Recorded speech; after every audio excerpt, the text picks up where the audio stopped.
Avec l'arrivée du froid, les ramonages se multiplient. Fabrice Milsando a déjà débuté sa longue tournée d'intervention.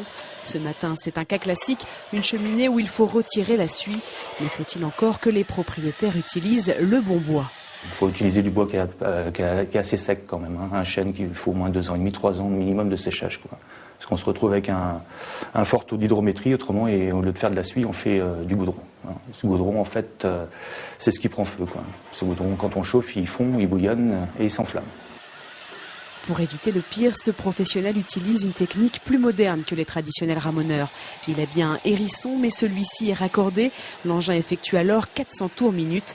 Dans le même temps, une pompe d'aspiration récupère toute la suie volatile qui va se stocker ensuite dans son camion. Et pour ceux qui tenteraient de laisser passer les années avant de ramoner, certains signes rappellent à l'ordre. Quand on brûle du bois qui a, comme je vous disais tout à l'heure, qui a un fort taux d'hydrométrie, moi souvent ce que je dis aux clients, les premiers symptômes, on les retrouve aux entourements des portes. On retrouve une espèce de ce goudron qui est gras, très luisant et croûteux.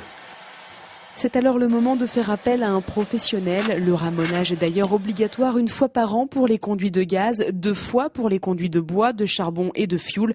Sachez que l'intervention vous en coûtera de 40 à 80 €. Et quel que soit le prix, le ramoneur devra vous délivrer un certificat gageant la conformité de l'entretien. Autant d'éléments qui vous permettront d'éviter le pire.